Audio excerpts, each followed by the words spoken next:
Matt here from Matt's Lock Shop. Today we're looking at warded padlocks or warded locks. Antiques mostly, not high security, not much security at all anymore. At one point they were everywhere. They use a flat steel key. You may see them look similar to these ones. They're considered corrugated, or they'll be flat steel. I have some antique ones here.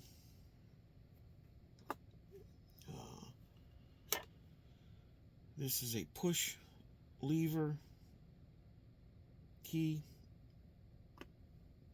typically found on older locks from 1800s, early 1900s. I kind of grew up looking at these. Masters laminated, warded padlocks. Had the corrugated keys. These are blanks, so they will not unlock this lock. But there you go. Let's get into what we're looking at here. A lot of this stuff is done with flat steel and spring steel. I do have some modern picks here, sparrows and covert instruments, and I have some spring steel wire tension picks, torsion picks, torsion winches, tension wrenches. They all end up starting to have similar names, but they work. And we have a set of warded padlock pick keys, typically seen in your cheaper sets that come off Amazon. You purchase them separately. I think this one actually came out of a cheap Amazon pick set, but they do work. They bypass the construction of the lock to activate the spring, which releases the shackles. And they're just very simply inserted past the wards. You find the right one that will work the lock. Let's see if we can find the right one here. Oh, that one's not going. This might be the one that gives me a little trouble. These are old, so I'm not sure if the spring's going in this one or not. There we go. That one went with that key. Look at a couple of the other ones here.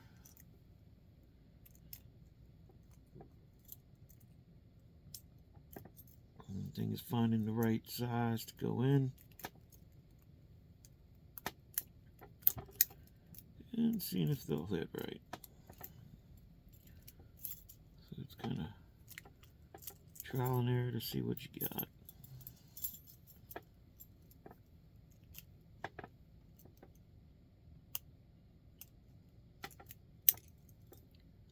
Maybe this is the one that gives me trouble.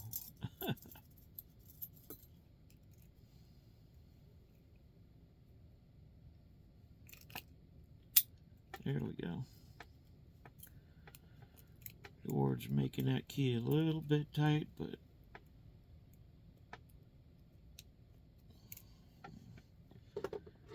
we did get that one open.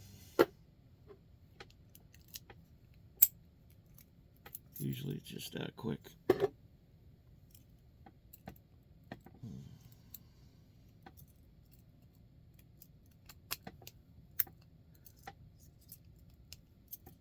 That one tried to go. Heard a small click. Let's see.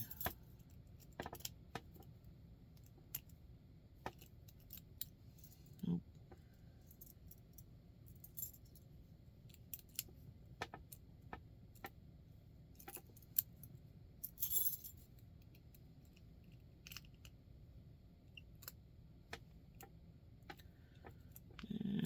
this is the one that gives me trouble.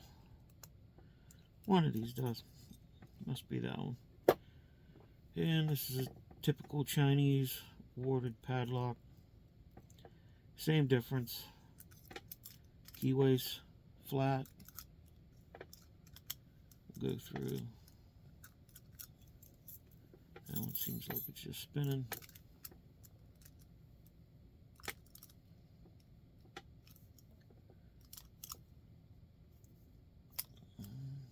That one's not one to go either, huh?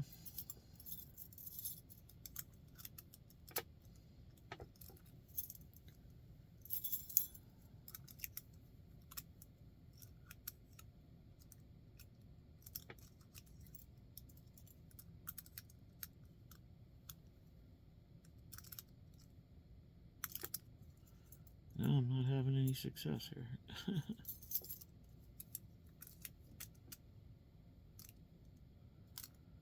But anyway, you have to hit them in there. You have to get them right. Some of these are...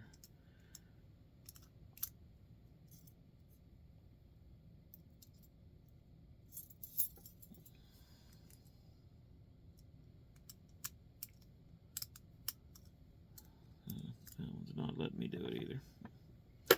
But you get the idea.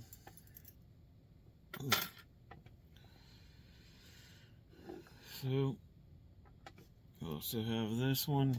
It is a warded padlock as well, but smaller keyway. You need to get it in there.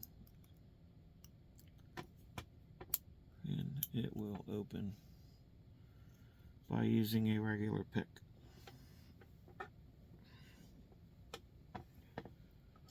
And we'll move into some of the antiques. I do not have keys for these, and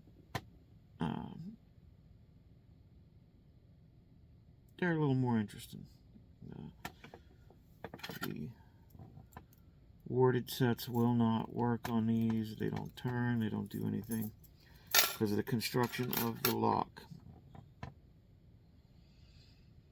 And these locks would take keys similar to these flat steel. They'll go in, and once cut to bypass the warding, they will unlock the key or unlock the lock.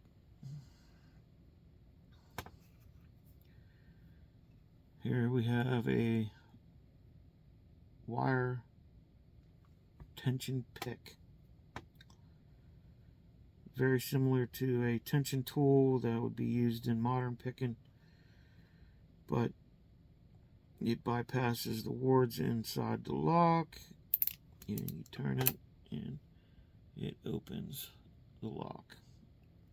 And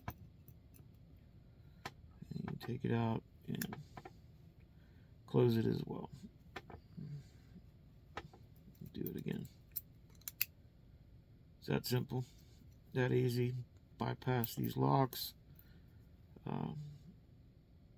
Said not very secure, but for the time and the manufacturing techniques and what was available and the technology at the time, there you go.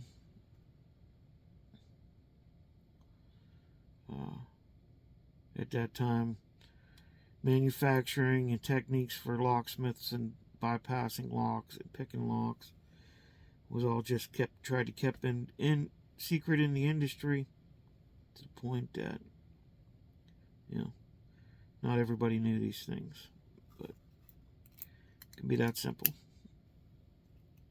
to open these locks.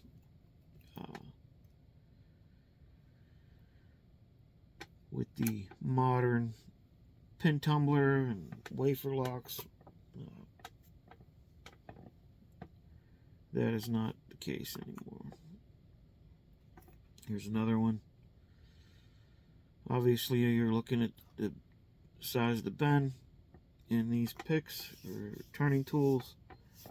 I have not made one yet to open this lock to see if it would even work. I was actually surprised when this one opened. A lot of times rust and other things have created broken pieces and problems with inside the lock. And I don't really want to take those kind of locks apart, as they are antiques. But now that we know that it will open, we can make a key for it.